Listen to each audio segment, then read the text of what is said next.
Let hope rise in the midst of the sorrow. Let hope rise with healing right behind. Let hope rise in the streets of Chicago. Let hope rise, let it rise, let it rise.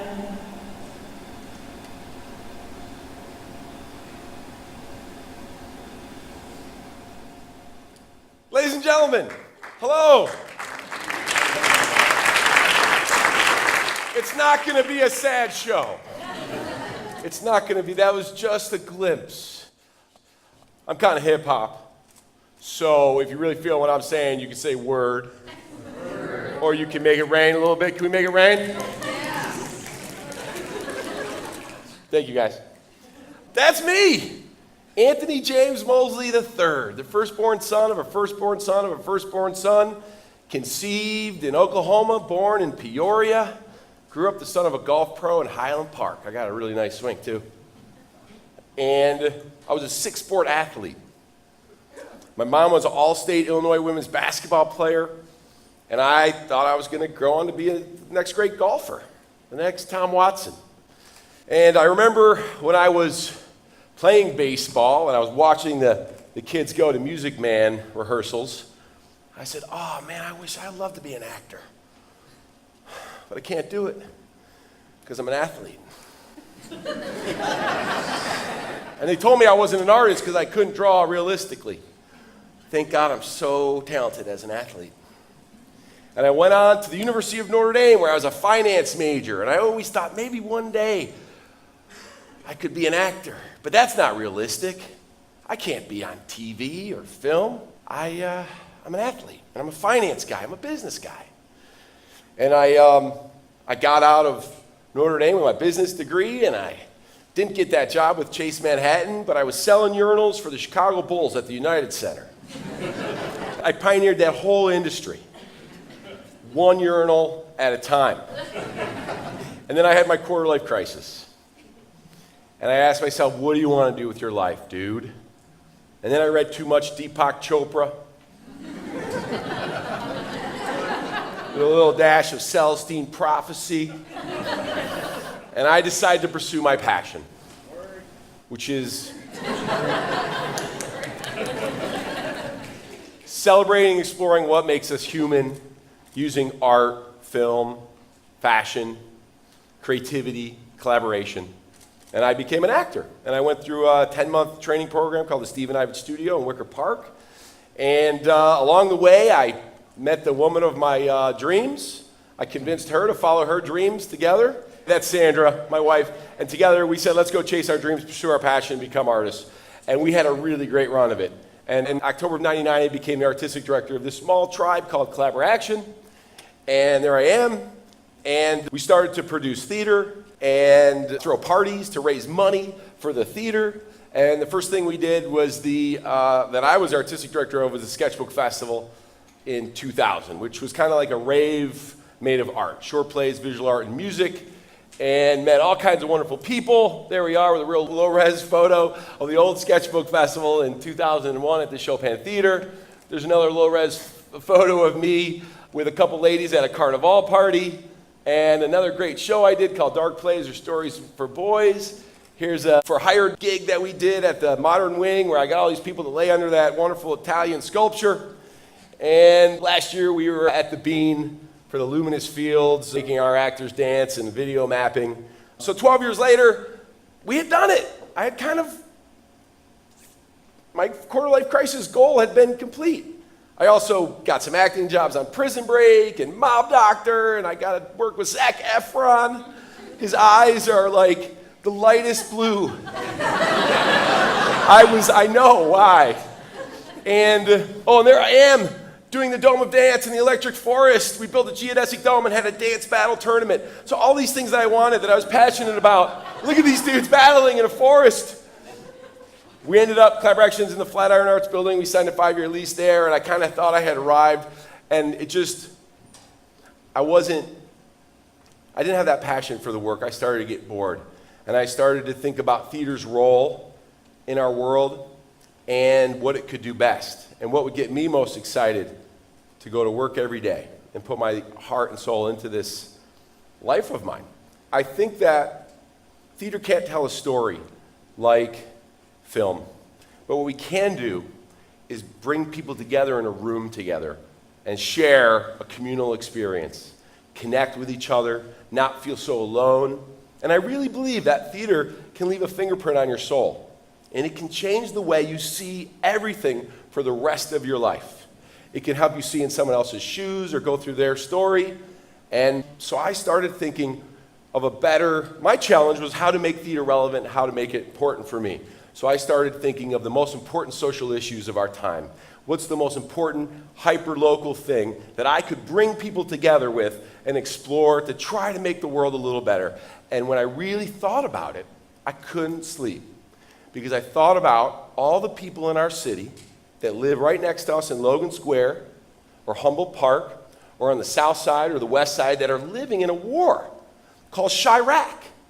And the rest of us, although we're really good people and we throw really good parties and we're really fun and beautiful and awesome, we did everything we could to not feel it, to put on the blinders and say it's gang on gang, it's not going to touch us. I didn't put the gun in his hand, and it broke my heart, the way this great city is treating this great city. The segregation that has been, placed in this city for 200 years has got us here. And maybe through theater, I could use the power of empathy to bring together a team and make people feel what it's like to lose your 12-year-old son. Because the news wasn't doing it. The news media just made us all numb. And I got this girl. She's now 6. And it changed my perspective and made me think about the future a lot more. So I started to build a show about violence in Chicago that would explore documentary style what's going on. I got a big team together. We started doing weekly meetings. I had an Illinois state prosecutor. I had the child of 2 police officers. I had a high school senior from Englewood. I had West Side, North Side, South Side, all together, artists, non-artists, talking. And we started meeting. And, in the beginning, we made a lot of hand gestures. And I had no clue what was going on, okay? But my collaborators taught me so much about segregation and about the cultural conflicts and economic disparity. And a young lady wrote a song named Let Hope Rise, and that became our anthem. Tobias sang a little bit of that for you. And we said, let's let hope rise. Why not? The question was how to make a piece of theater that would actually bring about change. And I'm going to share with you some of the core tactics. Number 1 was to make it immersive. This is the pre-show. The audience was on stage with myself and the actors standing outside a map of the city of Chicago. They made it really clear that we were all part of this drama. These are all of our problems. And I used nonfiction source material. So a docudrama piece of theater. You couldn't argue with what we were saying was truth. We had all the footnotes. We had the stats. We know segregation is a problem. We know violence is a problem in this city. Let's talk about the root causes. Let's talk about how we can change that. Used real-life stories. This is Little JoJo, actually Scott Beatty Jr., who played Little JoJo, Southside rapper, who got killed after tweeting his location on 79th and calling out Chief Keef and his gang. This whole thing was really a war beef between the GDs and the BDs. The media made it a hip-hop thing. But really, we got boys with guns and Twitter starting a new kind of war. We have these 2 ladies, portrayed by actresses Stacey Jurek and Natasha McShane, 2 23-year-olds who got beaten with a baseball bat 2 blocks from our theater on Damon Avenue. Natasha's still unable to speak, unable to walk, back home in Ireland. We did this so we could make people feel, not be pedantic, but really be provocative and make them feel the pain. It was horrific. It really was, but we felt that people needed to be woken up. We brought real positive narratives to the stage because the news media just tells you all the negative stuff. So we found heroes that inspired us, and we brought them to the stage and we had them do a monologue. And I'd like to please welcome Amina Matthews, violence interrupter. It's really an actress, it's not her. Let's give it up for Amina Matthews, shall we?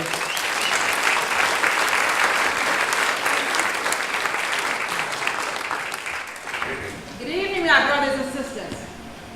Good evening. Oh, come on. Thank you.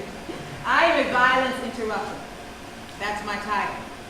I stop the transmission of violence from one person to another. If I can just help one girl, if I can help one guy and get them to change their mindset or how they react to something so that it doesn't end up in a murder of themselves or someone else, especially an innocent bystander.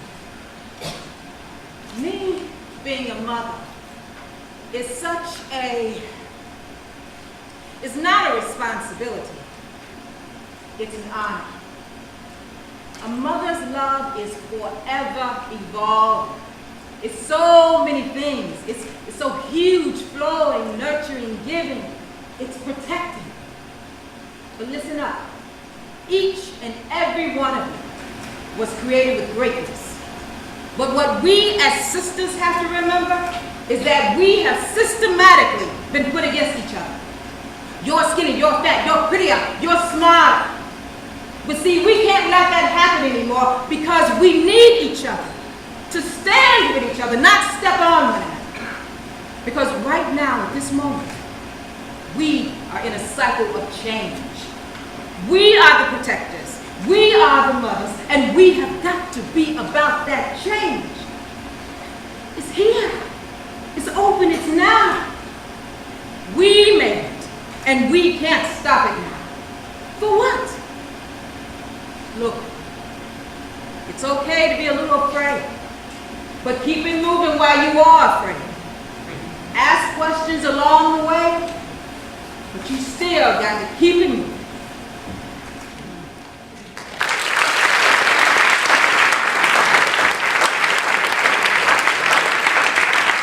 So we also felt you couldn't really have a conversation about violence in Chicago unless you knew about the history of segregation and how our city tends to have a riot every 10 to 20 years.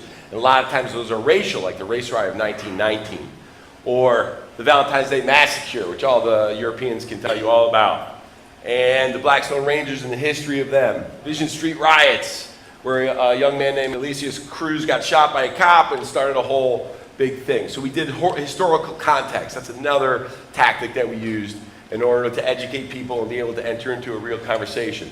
And we use meta-theatricality, which I like a lot, in which you bring attention to the fact that we're all here watching a show, watching me sweat a lot, and where'd my blazer go? And right?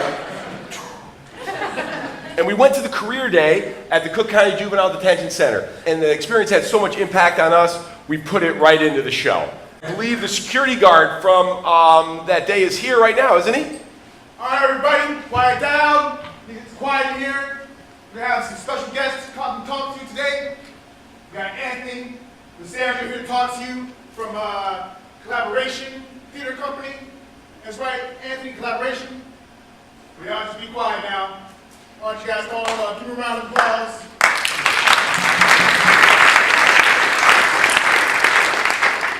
Hi, everybody. I'm Anthony from Collaboration Theater Company.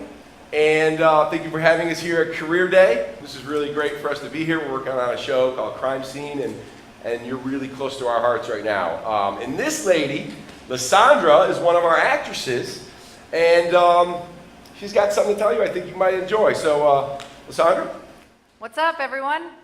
Hey. All right, we're awake. Good, good. You know what? Before I start, why don't I just say, I know you guys did some crazy shit, okay? You got caught, and now you're here.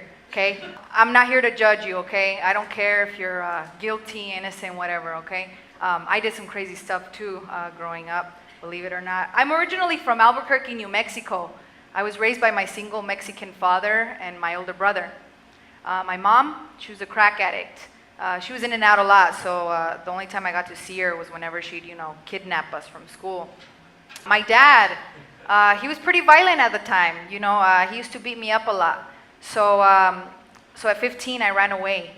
After that, I was in and out of foster home, on the streets, dropped out of high school, did a lot of drugs, partied, did all kinds of crazy stuff, okay? You name it, I did it, okay? One day I got tired of it. So I decided to get my life together by going back to school. Thank God, there was a school that provided free housing for their students. So I went there, I graduated the program, I went to a community college, and then I transferred once again to DePaul University, where I graduated June 2012 with my acting degree, okay? So why do you guys care, right, to hear my story, right? Because I've been through it, okay? Some of it, anyway. I know some of us have had it tougher than others, but, I know what it's like to think or to feel like the only option that we have is what we see right in front of us, which is juvie, and it's not, okay? I've used my past experiences to create theater in hopes that I can encourage people that have been in the same situation. And in the process, it's actually helped me heal as a person. So here's a piece from my one-woman show about my dad. Thank you, Anthony. So this is, this is like what a normal day would look like. Whenever I'd ask my dad this like simple question. Dad, can me and brother go to the movies with the people from church, please? No. No, don't trust nobody. The police, the church, nobody. No movies.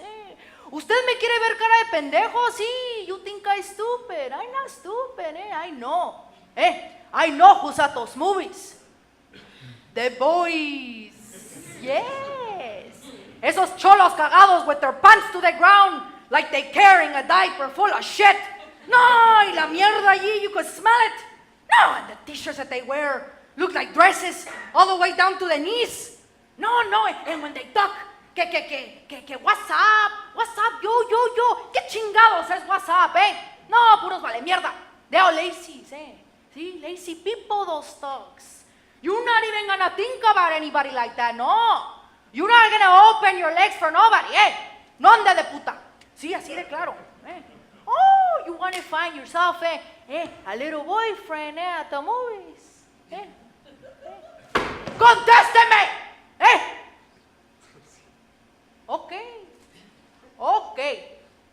Until you learn how to wipe your own ass with no leaving caca stains all over your underwear. Yes.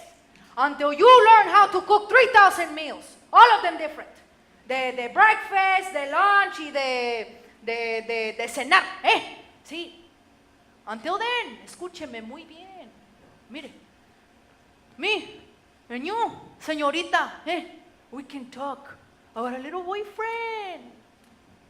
Pendeja. ¿Qué movie ni qué la chingada? Lysandra!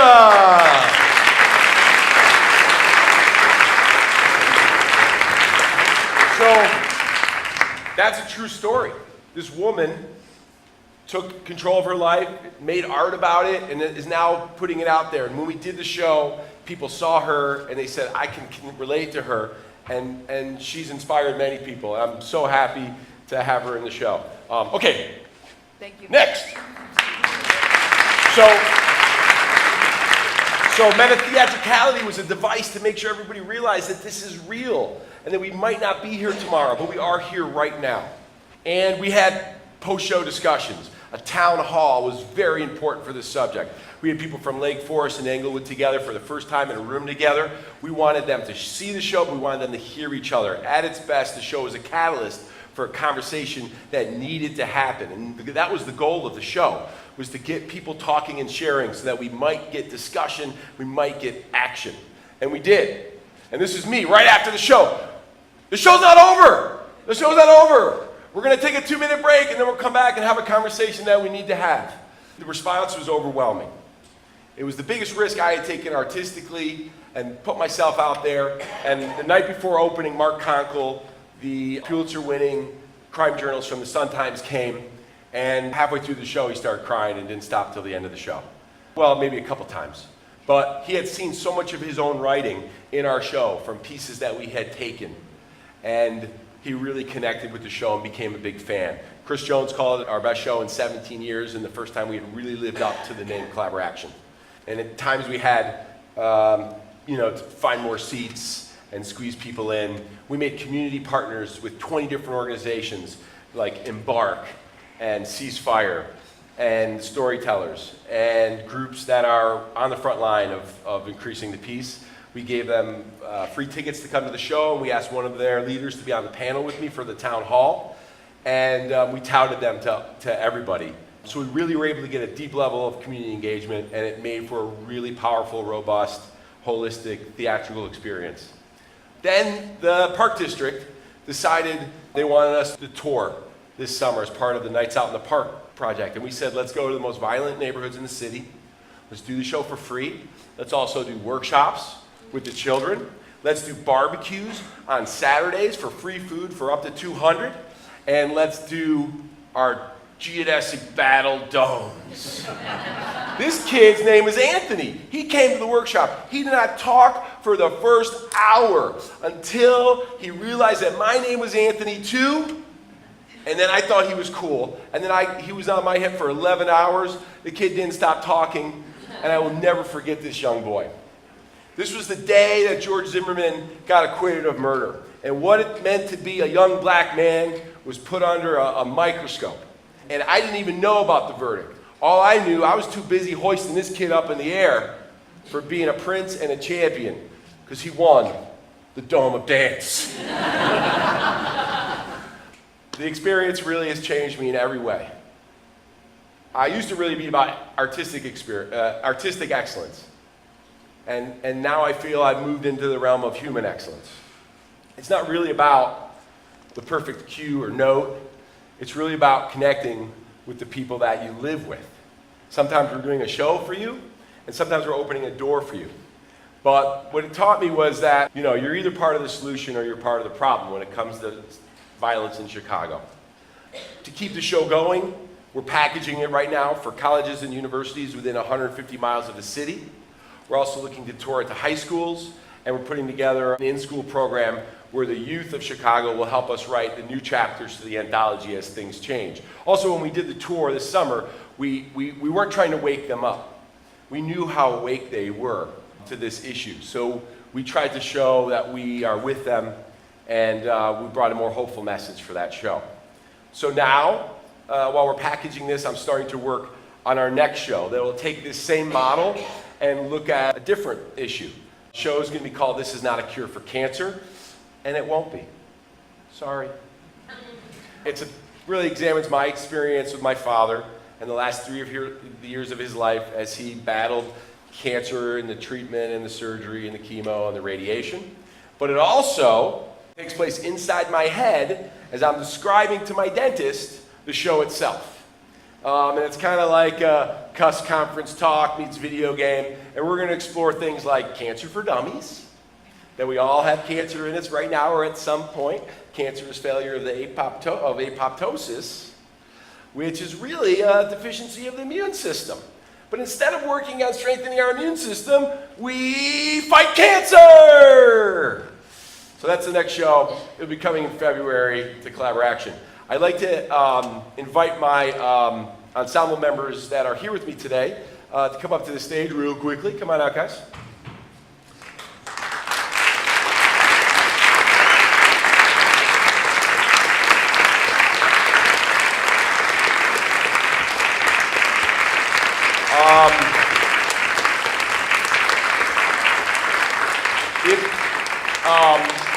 If you guys would real quickly just say your name so everyone knows who you are, and share with everybody the thing that you learned about humanity, yourself, whatever, that sticks with you the most from our experience on the show.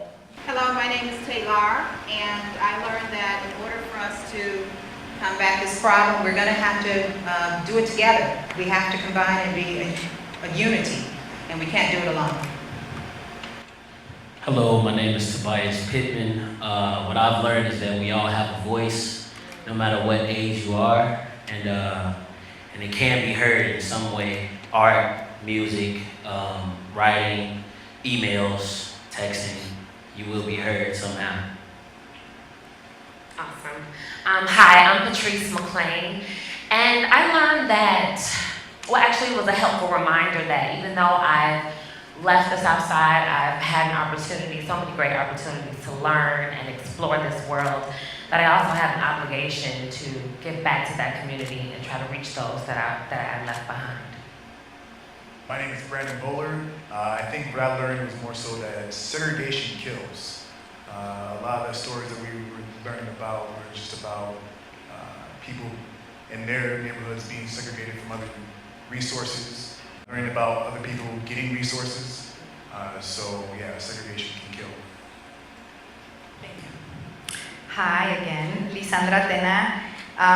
Something that I learned was that a lot of people fear making personal relationships or personal connections with other humans. And that's something that was very overwhelming for me at first, was making a personal connection with strangers. But something that I also learned was that you can take baby steps, that it's okay, that you don't have to, because it can get overwhelming, like how am I supposed to help? Something so simple as making a connection with another human being who you do not know on the street, right? Or people on the elevator making conversations, right? Those are just baby steps. And I learned something that I maybe had forgotten that we all do, is that we are all the same. We are all the same. We were, in back of the yards, Englewood, Austin, Garfield Ridge, and once we get over our differences and starting getting into our similarities and see ourselves in each other, then we'll start to get past this problem of violence in Chicago. I would like to say to you all, please, look at your assets. You have many of them. Pick one lever on that big mixing board of violence in Chicago and get behind it and push a little bit. It would really make a huge difference. The social media power in this room could really actually make a huge impact. If you'd like to connect with us, you can find me at anthony@collaboraction.org. And since you just put 2 more minutes back on the clock, I'd like to finish with just a short piece of our song, because this guy is so beautiful. They traded their fists for guns. Kids so young, they can barely hold one. Between 75th and 79th, they call it Terror Town, Terror Town. 8 people shot down on Terror Town. Let hope rise in the midst of the sorrow. Let hope rise with healing right behind. Let hope rise in the streets of Chicago. Let hope rise, let it rise, let it rise.